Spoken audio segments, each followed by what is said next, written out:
So my question of the day is, when did records start to be called vinyl?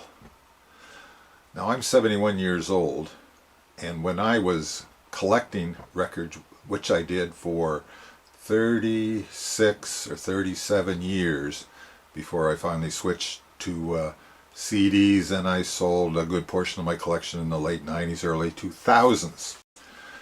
And when I was growing up, and still through the 70s and basically in the 80s, and I had a used record store in the early 90s.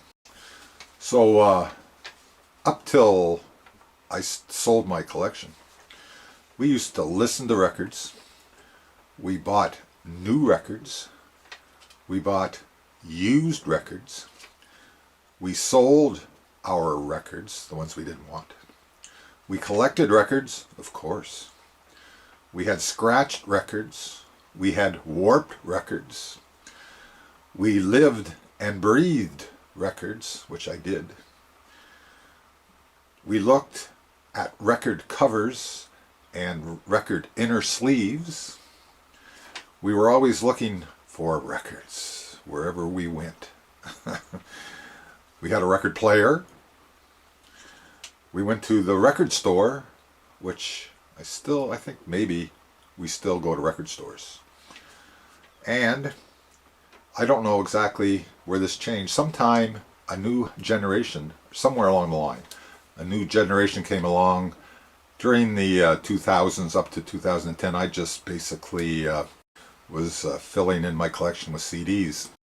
Wasn't worried too much about records. And between 2010 or 11 till 2021, I was playing music, so I was still collecting as I went along, but I was listening to more in the car with CD players and whatnot.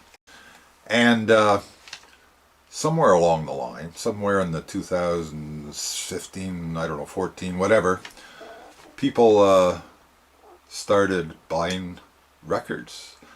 And because they were a new generation, they started calling them vinyl, I guess. I'm not really sure. I know records are made out of vinyl and all that stuff.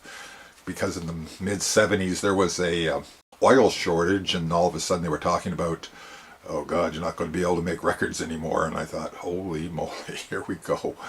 No more records. But that all passed. So I'm not exactly sure when records started to be called vinyl, but maybe somebody out there knows. So long.